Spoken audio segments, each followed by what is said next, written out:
Ladies and gentlemen, it is time to announce the newest members of the Hall of Fame.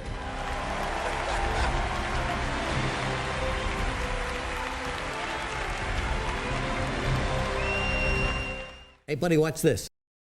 All right, folks, let's take a look at some cards that might get Hall of Fame. Now, I legitimately do not have any inside info on this one. I don't know anything about the Hall of Fame rotations this year, and I'm not even suggesting the cards in this video. I just think it's possible for various reasons that Blizzard might send these guys into wild format. They've had their time in standard format for a little too long. Starting off with far and away the most widely recommended card of that sort, which is Leroy Jenkins, which I'm given a 93% chance of being rotated, mainly just because of community request. At least in my world, people ask maybe like 20 times a stream for Leroy to be Hall of Famed, and we do know that Blizzard has had this continuing war against charge cards, vastly preferring rush over charge as a keyword and mechanic, and maybe they're gonna kill the last few staple charge cards in Hearthstone, starting with the poster boy of that, which is Leroy Jenkins. I actually think perhaps Stone Tusk Boar is even more susceptible in some ways because cheap charge minions can create all kinds of shenanigans.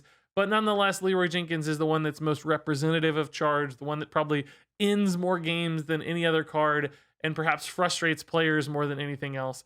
So Leroy, I think, here has a pretty darn high chance of being Hall of Famed. I would be a little sad. I'm torn. I think he does end way too many games. He's in a lot of decks, getting a little tired of his voice line, but nonetheless, he is very iconically Hearthstone. So I'm going to just sit on the sidelines here and not make a definitive statement either way, whether I think Leroy should be Hall of Famed. So next up here is Edwin Vancleef, another card very, very commonly requested to go to the Hall of Fame. And this one, I think, has dodged that bullet for long enough. And I actually think it is time for Edwin to go. Personally, when I look at win rates for this card, he has such insanely high, spiky win rates in those early turns, 3, 4, etc., that that's a problem. I don't mind cards being good, but when they just absolutely dominate games and kind of steal opportunities from your opponent, that creates so many feel-bad moments for people that I don't think that's good for Hearthstone in general. So I would be rather happy to see Edwin move to the Hall of Fame. Finally, I think Blizzard is very cognizant of those sorts of win rate spikes as well. We've seen them use that metric to nerf cards in the past, like Conjurer's Calling, for instance.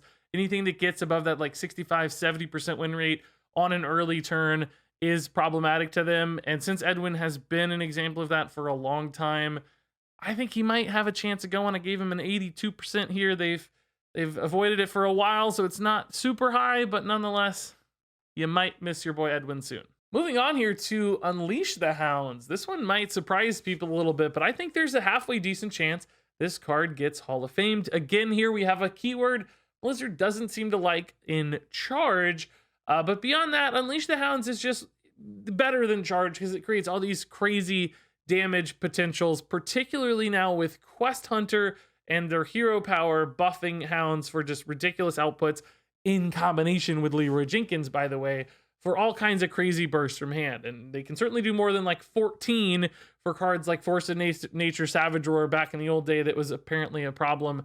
So does Blizzard consider this a problem these days? Maybe they do. Unleash the Hounds, just because it makes so many different chargers and can trade so efficiently, pump out all that crazy damage. It's a high utility card as removal. It's a high output card for damage. Can do scary burst. It just seems like it's problematic across a couple different angles. So although, yeah, I enjoy Unleash the Hounds, I'm not really itching for this one to go. This is a card that's been through a pretty traumatic past. It's been buffed and nerfed and buffed and changed like 17 times. And that's been an indication that it's been a design problem for a long time. And even though it's been stable for a bit, nonetheless, Blizzard might still be keeping an eye on this one. Moving on here to Frost Nova. Another card people probably aren't thinking about a lot, but this is one I think really, really frustrates players. I think freeze as a mechanic is so annoying to deal with, and a lot of people hate just having their board locked down. And I think Blizzard really does want to pay attention to those concerns and make sure people aren't having those terrible experiences where they feel like they just had no opportunity to win a game. And Frost Nova can often create those. So although this card is only played a little bit right now, you really only see it in Highlander Maids. There's only one of so it's not happening a lot. Nonetheless, there have been many instances in Hearthstone's past where things like Freeze Mage or any kind of Giants Mage just lock you down, hit you really hard, and you just felt helpless. And I know that Blizzard wants to avoid those helpless feelings. So because this is so cheap, it's so universal, it can completely lock you out of games, I do think there's a pretty fair chance Frost Nova gets the cut. And then finally here we have Savage Roar. I'm taking a little bit of a flyer on this one because unlike some of the charge minions we talked about, right, this is burst damage, but it's burst damage that requires you to have some minions, and I don't think it feels particularly problematic. Even in things like Token Druid, they have lots of other follow-up. You have a little bit of time to react to cards like Savage Roar. They already took out the combo Force of Nature Savage Roar we talked about a long time ago. It was more of that burst style. So I'd say most people probably consider Savage Roar a fairly healthy card. The one reason I think this one might get tweaked is because of Zephrys. This gives you a really cheap wide board follow-up on Zephrys, and I wonder if Blizzard thinks that's a little bit more problematic. And I think Zephrys right now, his win rate is really high, and it probably makes Blizzard nervous. But I don't think they want to tweak Zephrys himself, say like making him 3 mana. For a couple reasons, that could like change his logic a lot. Beyond that, he's like this prize card, you know, centerpiece, ton of development hours and logic went into this one. So they're really proud of Zephrys. So they did want to pull the power level down on Zephrys a little bit, affecting really high reward cards like Savage Roar. Pulling them out of standard format could do that by proxy. Nerf Zephrys a little bit without actually touching Zephrys himself. So for me, there's at least a little bit of a chance cards like Savage Roar are the target for that. You may say, well, Bloodlust does the same thing. It does, but Bloodlust is a lot more expensive. So, you know, you could play Savage Roar on turn 5 after a super aggro start and just overwhelm your opponent and win. You know, it takes till turn 7 to get that Bloodlust rolling with Zephrys, which is much slower and significantly different. You know, gives your opponent way more time to react, clear your board, etc. So for me, this one just it's in the back of my mind is a possibility. Again, I don't think it's super likely. It's not something people ask for a ton, but just keep your eye out for Savage Roar. And that said, that's it here for cards I think might get Hall of Famed. These are all classic or basic cards. It's a possibility that some cards, you know, from current expansions, like maybe Zephrys could get Hall of Fame. I don't know.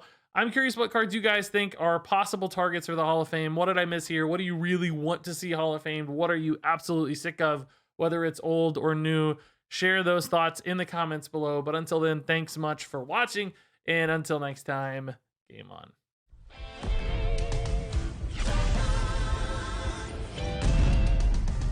Dragons take flight above the ice and snow.